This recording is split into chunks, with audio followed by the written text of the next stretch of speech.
I'm Monica. I'm from Brazil, and I am the owner and CEO of Mani Snacks. We make a Brazilian cheese bread that is very popular in Brazil, and it's made of tapioca starch and cheese. That's why I asked about the tapioca. My background is in architecture. I have a bachelor's degree in architecture and urban planning and a master's degree in architecture and landscape design.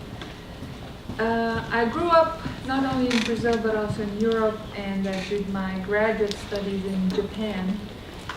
That's why I probably can pinpoint my accent. In all these countries, I always made this recipe based on my aunt's recipe, and everybody loved it, but it was till I moved here that people told me, why don't you make a business out of it?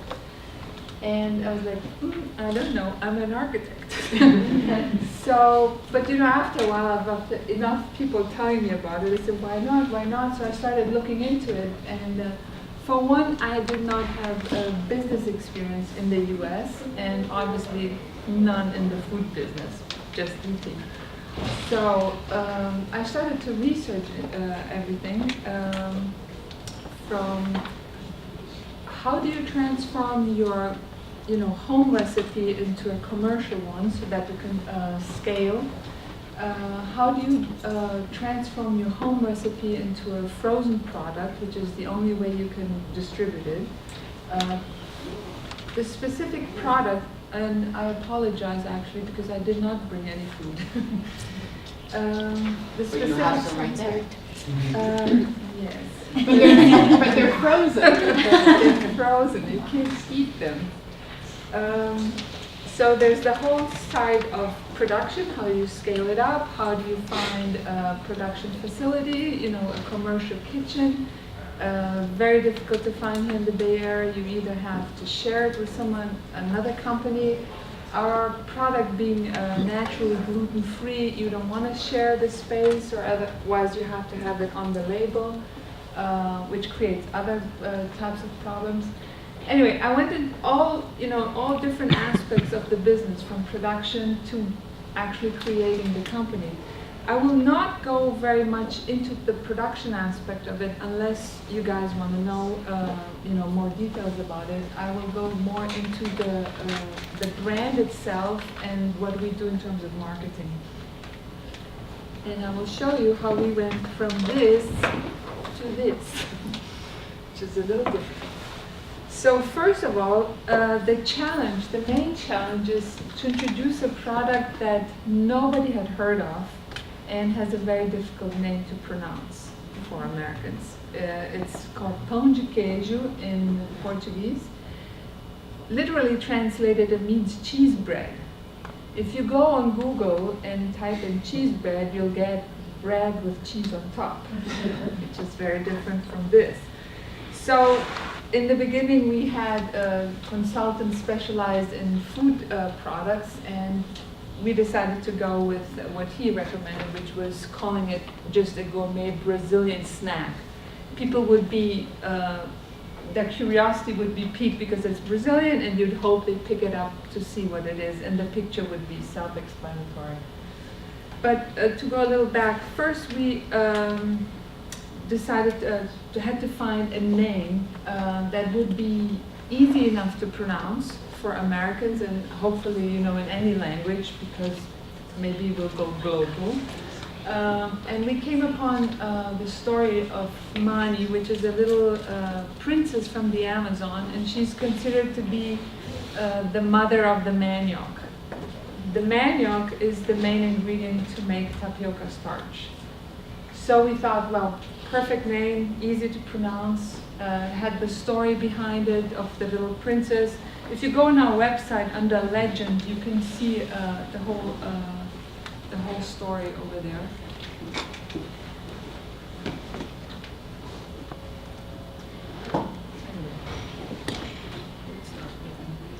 Anyway, so then we had to create the logo. I hired a designer in Brazil actually to come up with the design, and his first idea was a picture actually of an indigenous woman And the first people we showed this to, they said, "Oh my God, are you going to scare people away? They're not going to eat this." And it slowly transformed it. And I'm going to hand you around part of the packaging on how it moved from the first version to the last one. So the other thing we wanted to create was something that showed that it is from Brazil. Yes, please? Sorry to interrupt, but this is so pertinent to our classes, so I'm so excited that you're sharing it with us. What was the time span for going from the original concept to actually evolving into the design that you're now using? So the time between that I started, looking into everything and looking at names and getting into a store, 1 year. But maybe the design I would think about 6 months between, this original. Actually, you can do it with this one as well, the ugly one, the rejected one. Prototype. Yeah, the prototype. Actually, if you see on the ones that are going around, the first ones, and look at the difference between the girl in the first one and the second one. Our first feedback from when we got into stores was, "Man, this woman, she looks so Asian. Is your product Asian?" I said, "No, it says Brazilian." And it was because of the girl, the eyes were. So we changed it. She looks like a sexy Asian in the first version.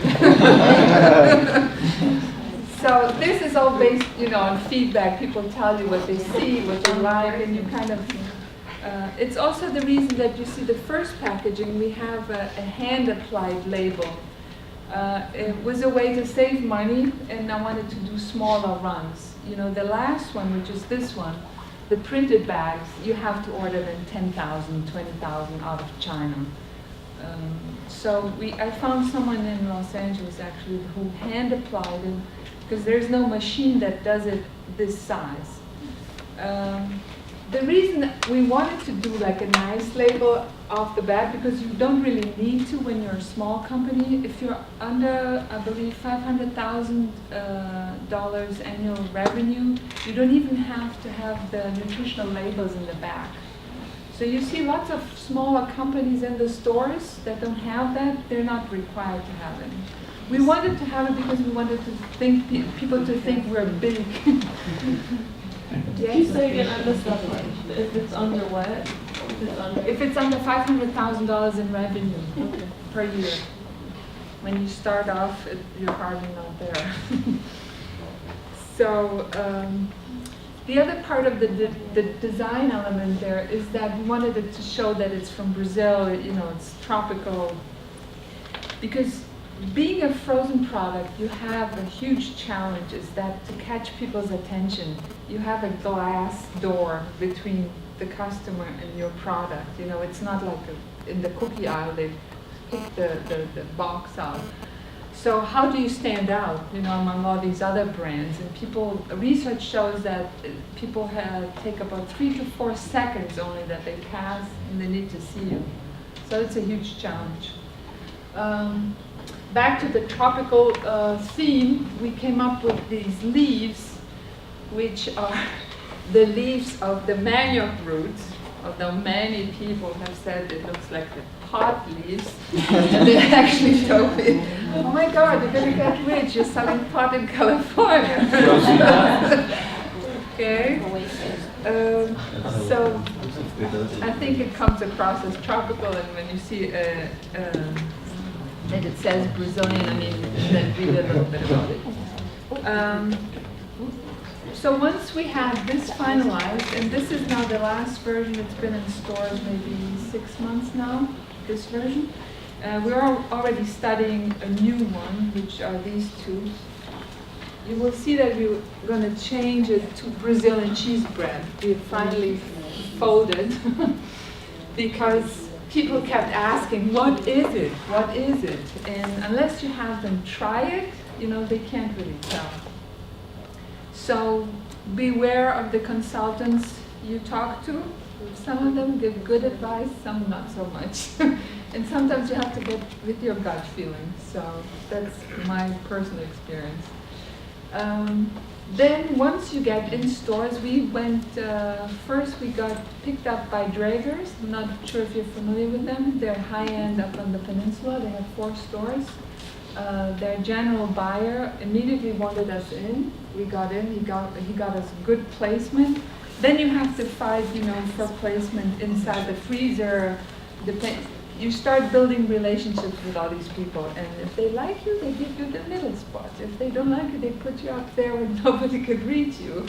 And over time, you obviously, if you're selling well, they tend to place you in a better position, and so on and so forth. Some people ask us then, our next customer was Whole Foods, and some people have asked me, so how did you get into Whole Foods? What do you do? Well, just ask them. Present the product. If it's good, they pick you up.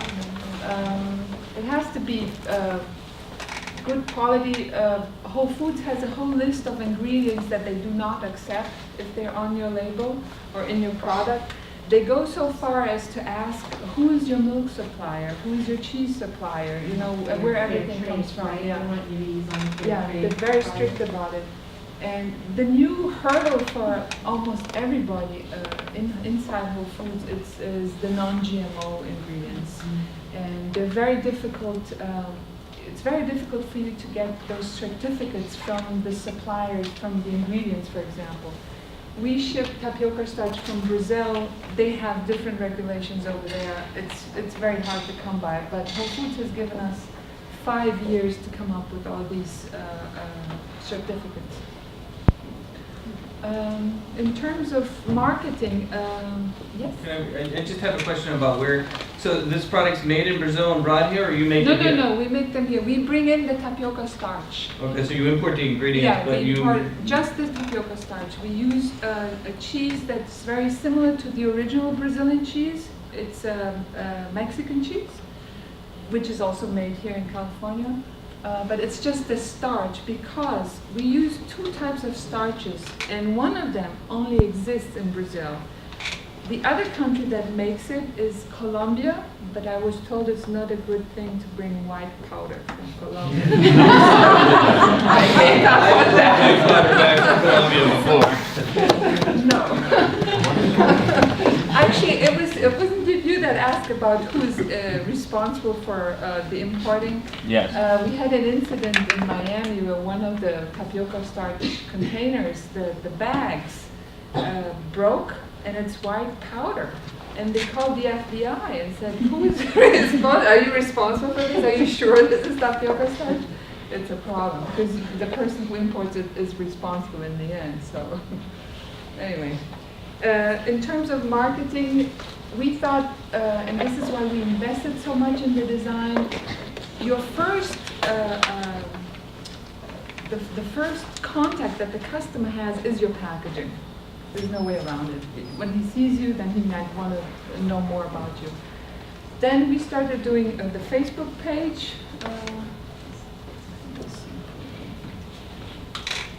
Can you go back into the pictures? Can I ask about the products themselves? Or do you sell all 3? It looks like 3. Yeah, 3 different flavors. So this is the original. We do a jalapeno one and a pizza. Okay, and they all are in the store at the same time, or do you Yes. do some stores take some and other stores take others? Depends. Most stores have all of them. All of them. Right now, only Whole Foods Campo has only the pizza and the original. Over time, they always decide, depending on what's selling. Here's another big insight, let's say. It's easy to get in. It's more difficult to stay in. Because if you don't sell, you're out. No questions asked. You can have the most wonderful product, it's out. You have to sell, you have to get sell-through. So in some stores, the jalapeno is not selling as well, because either people love it or hate it. If they like spice, they say it's not spicy enough. The people who don't like spice, they say it's too spicy. So it really depends. So in terms of marketing, we do Facebook, we do lots of, if you go on the photo stream of our Facebook page, you see all the serving suggestions. This was again based on our feedback during tasting events at the store level. people would come up to us and say, "How do you eat it?" I said, "With your mouth." And they would ask, "Can I dip it? Can I do this? Can I do that?" I said, "Sure." And we started doing this. In Brazil, it's not eaten like that. We eat it, from the oven, and we just eat it. Eat it straight. Yeah, so this is actually the flavors also do not exist in Brazil. This is what we decided to do in terms of, adapting it to the American market. And the same goes for the serving suggestions. We started a Twitter feed, which is, actually, this is not, I run the Facebook feed, someone else, a journalist, is running the Twitter feed. Twitter was kind of a mystery to me, what it actually does for the company. It's based, for a company like us that is very new, it's kind of like you go into a cocktail party where you don't know anyone and you strike up conversations, but you're not supposed to talk about your product. So if you're smart enough and people think you're smart, then they go and look into your website and see what you're doing. Our product is naturally gluten-free, but we decided to not specifically market to the gluten-free population because it's a smaller market than the snack market in general. Draeger's, for example, has us under the gluten-free section in the freezer aisle. Whole Foods doesn't. And Whole Foods, actually, depending on the store, they have us in different sections.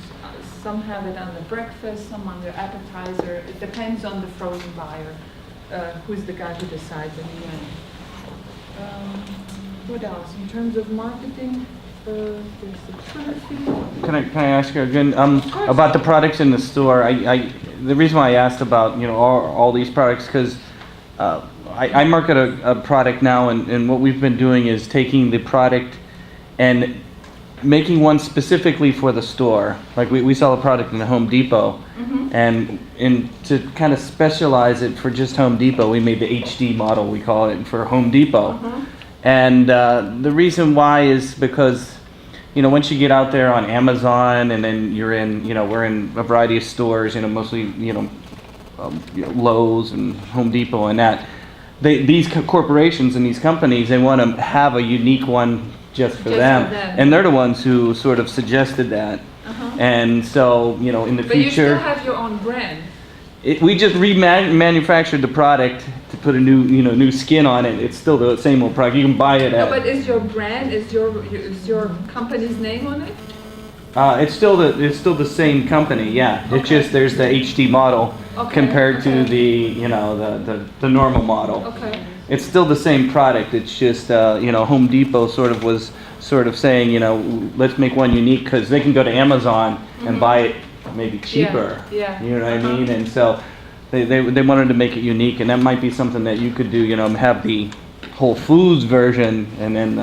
Well, yeah. I'm just an idea, is what I'm trying to point out.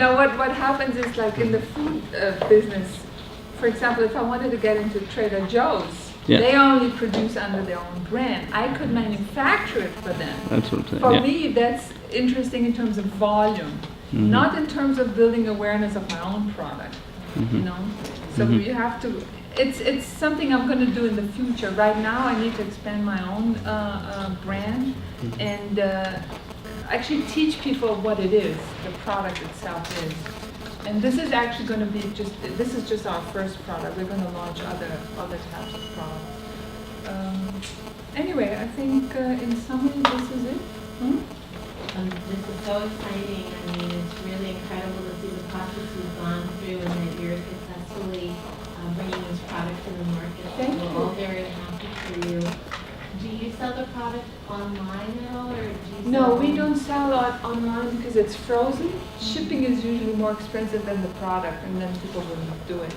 But we are launching in January a baking mix version, and that's going to be on Amazon. And there's two reasons for that. First, you can then be considered a national brand because you can ship all across the country. And it gives the customer more possibilities, to play with it, to do different shapes and things like that with the same dough. And we also have different flavors in the baking mix category. Do you mind telling our classes what form of business ownership you decided to set up? We are a S corp. And then why did you prefer that method versus another? If I had to give you all the details, I wouldn't know how to answer. I Okay. followed my attorney and my advisors. So I signed up for a mentor at the Small Business Development Center, Uh-huh. and he's been with me since the beginning. Wonderful. He's the one that, he calls me and says, are you doing well today or not so well? Because you're going like up and down. There's so many things that happen. I'm talking here about one aspect of the business, which is marketing, which is probably the most fun part. But production, getting into stores, getting distribution, getting the price right. It's like a big puzzle, and you have to, manage all these different pieces and hopefully That's succeed. exactly what we're doing here. We're talking about the different parts of our marketing mix and how you need to Mhm. really look at them thoughtfully and strategically, Yeah. make decisions, and also change to fit the needs Yeah, of the market. I think it's one very important thing is that when you realize you made a mistake, it's okay. Change and move on. That's what we did too. Because if you go, oh my God, what did I do, then you just won't go anywhere. Just, it's a mistake, move on, learn from it, and be very open. You are always learning, wherever you meet them, talk about your business, ask for feedback. I've talked to lots of other food entrepreneurs who have given me hints. Some others, not so much. They didn't even answer email, but that's okay too. Everybody's busy, and so just go and ask, and you can always learn. So it's my advice, my humble opinion. Yeah. So do you distribute the product nationally with Whole Foods or just? No, right now we were picked up by Whole Foods Northern California. Whole Foods is divided in regions. Yeah. So, but we were told that, I am in Northern California. If we do really well in Northern California, we get picked up nationally, and then you go through Austin to the main headquarters. We actually had a mix-up. I had a summer intern who I had asked to build a spreadsheet for me with all the contacts in the different Whole Foods stores. In each store, you have to talk to, they call themselves the frozen specialist, the demo specialist, and the general manager. Turns out he mixed it all up. So I got the spreadsheet with, the wrong people in the wrong store. But I emailed them all, and one of them was John Mackey, who's the CEO. And I got an email back and said, from, I think, his assistant, and she said, listen, Monica, John doesn't really decide on products.